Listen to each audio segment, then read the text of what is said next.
watching her lose a dad, did that make you think? Did it kind of like have similarities from when you lost your dad, or was it really different? It's really weird because I didn't realise that when I lost my dad. What age did you lose him? So I was 13. Jeez.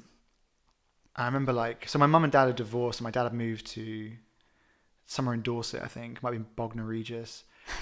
Bognor Regis, what a place. What a name. I know. And then he ended up, he was always he always had a problem with alcohol. Right. Massively. And a big part of my mum divorcing my dad was never that she didn't love him. I think it was it was the ultimatum was like, if you don't quit drinking and whatever else, I'll have to leave you, leaving it in his hand and his lap to decide, and he didn't. And then I think the plan was that always he was going to go away and fix himself and then come back and rescue us, because my mum was, we'd ended up, I was born into a house that my mum and dad were paying mortgage on, and they couldn't. My dad stopped working because of alcohol, right. And then my mum was looking after 3 kids, and she was working part-time, so they couldn't afford the house, so they lost the house, moved into a council house with my mum and dad as the divorce was unfolding. Then my dad went to I guess Dorset, and my mum, we ended up in a council flat, temporary housing it was, in this really bad estate, and I guess technically rock bottom. I thought at that point. I didn't really know, actually. I was 11 years old. I thought the place was quite fun. I was around hundreds of kids in this weirdly what I thought was a cool complex, but there was security guards and stuff on the doors, and it was pretty sketchy. But and the plan was always my dad was going to go clean up and come back, and my mum was always we'll be here when you're ready and stuff. But he just never quite fixed himself, and now I know that he was dealing with all this mental health stuff, which I guess at the time comes hand in hand, doesn't it? Yeah. But you don't know that, obviously, when you're 11 I didn't. years old. I mean, no, I guess when that happened, I was 10 or 11 in this council estate. And then my mum started a new life and was like, I'm going to move to Plymouth, and, I'm going to give up on waiting, because we were in this council flat for a year and nothing was, my dad was not turning up at weekends apparently to pick us up, and, he had. Do you remember that stuff? Barely. Right. And we got to Plymouth, I remember it more and more there, going to visitate, because I think at that point we were going by visitation centres. Right. I think he'd done something to break the trust of my mum somehow, I don't know.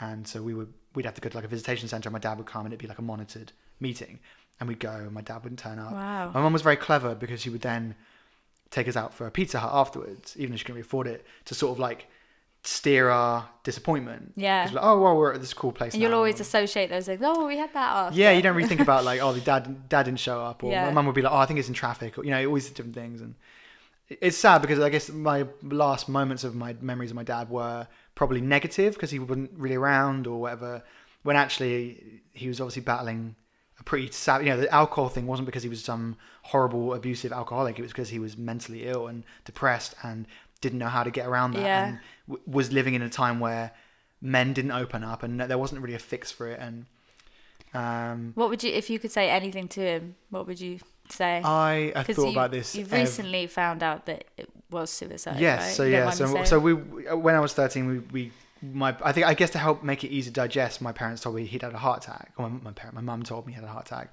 All our family was on that kind of that lie, I guess. Yeah. I totally understand why they did it. I think, for a 13-year-old, and my 2 brothers, one was 11, one was 9, and we just moved to this new city, and we were kind of getting our life together, and I don't know if it would have helped to hear your dad's killed himself. No.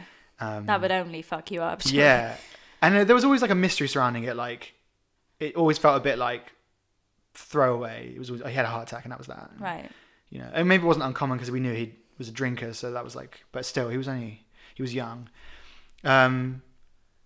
And then, I guess more recently, my brother kind of went looking online. He's just curious, because we've always had a bit of an inkling, I suppose. There's always something just tells you. Something didn't feel right. Yeah, and then he found an article from my nan who was trying to sue the hospital for letting him go, because I think he went to rehab and they dismissed him saying he was fine, and then 6 days later he disappeared for 6 days and then hung himself. Oh God. Which is savage. And the sad part for me is, as a 13-year-old boy, the biggest part is not so much what I would say to him, but if I could have my life experience now, I feel like I could help him. Yeah. And when you're 13... I feel like you could help him too. And I actually feel like my dad was always... The age I'm at now is I could have been my dad's son now. I don't think he was geared towards kids, and and having, he was dealing with demons. He needed a friend. I don't think he needed responsibility, adding to his realization that he's terrible at dealing with stuff. Yeah. Whereas now, like, I don't need someone to look after me. I could help look. Yeah, it's very sad and tragic how it goes, and definitely set me on a different course of life. You know, when you deal with trauma that young. And the strangest thing is like, so when you were saying about bringing this back to Claire and how she lost her dad, I just thought like it was really sad and we were upset and then life went on. But actually, like, you fool. Yeah, my best friend was like, reminded me that actually when I sort of turned to alcohol, when I discovered alcohol, as you do in your sort of teens, I think I was later than a lot of my friends, more like 16, 17 maybe when I first tried drinking. Yeah. It wasn't like I suddenly became an alcoholic. There was parties all of a sudden, and we were skating less, and there was other things in life. Apparently I was violent and like angry all the time and like sad, and I cry a lot, and alcohol would release that from me. It was almost like I'd buried these emotions and just carried on with life, because you have to. Like, you know, you're a 13-year-old boy. Your friends they've never been through that. At that point, no one's really lost nans or granddads, let alone mums and dads. Yeah. There's no one really to be a bounce board for it.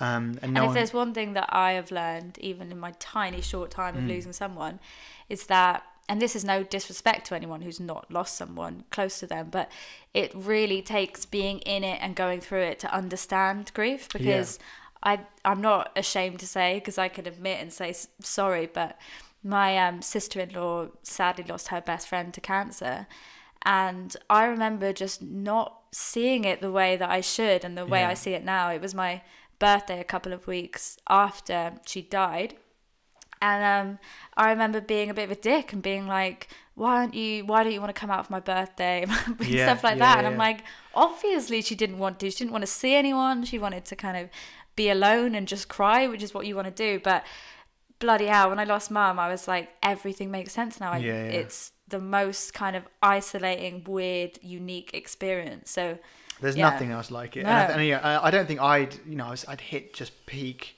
or the beginning of my adolescence.